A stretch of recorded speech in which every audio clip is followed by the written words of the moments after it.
Hi everyone, I am Logos Rhonda of Logos Laura Tri Ministry. A hospital of clean is things unseen with the natural eye. Let me tell you why. A hospital of clean is where people come and they get deliverance, where they get healing, they get encouragement, they learn to love themselves and they learn to deal with other persons and communicate in the right way, physically, mentally, and holistically. And today we have a topic which we are dealing with mental health. And I would like to introduce Dr. Ali Bash, a clinical psychologist. And we will be speaking on mental health to bring better awareness and understanding of what is mental health and learn more what it can do for each and every one of us. And Dr. Ali,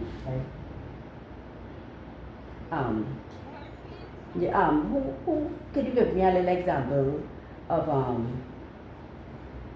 mental health? Okay, so in terms of signs, symptoms, things to look out for. Yes. Okay, so basically you're looking at an individual who you know and what you expect of them, how they react.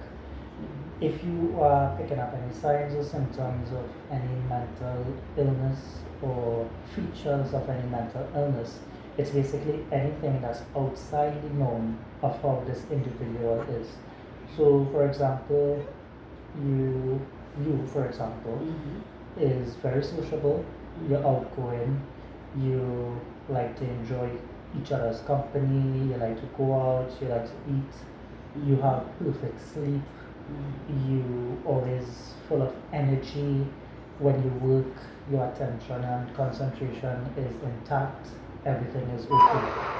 Now all of a sudden you're seeing that you're not eating, you're finding it difficult to sleep, your energy level is low, you have little motivation to do anything, you have lost interest in activities, we may be seeing signs of bodily harm, so people who cut, who might dig their skin, who pull their hair, we're looking at things like depressed mood, so your entire mood changes.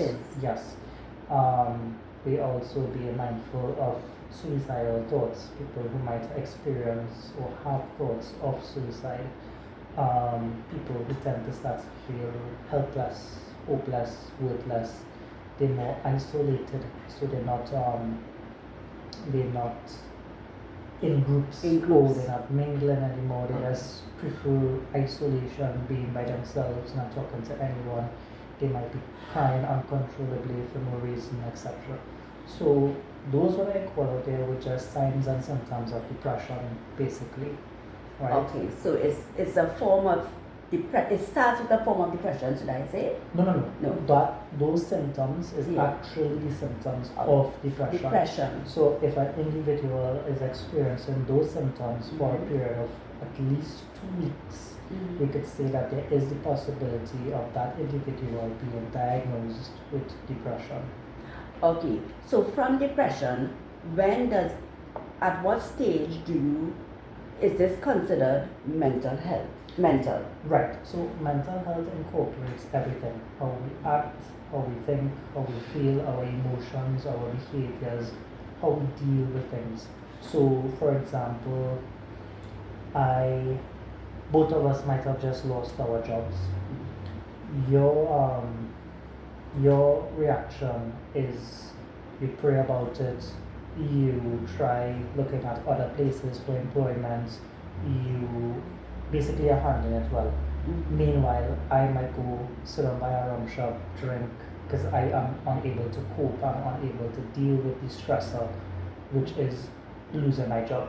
So everything that incorporates everything around us, divorce, separation, loss of income, loss of job, death of a loved one, all of these things incorporates mental health, and in turn it affects how we act, how we think, and how we believe and perceive things.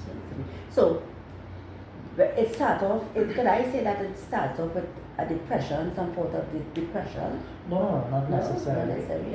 It could start off with a stressor. So basically, Okay. how mental health will come about could be from a number of different factors. Mm-hmm. For example, genes, meaning that if a family member has a particular disorder, the chances that it could be passed on from one generation to the next.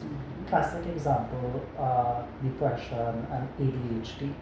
It could also be brain chemistry, so there's the alteration of some sort of neurotransmitter, or your serotonin levels have dropped, things like that. As a result, you find yourself becoming depressed.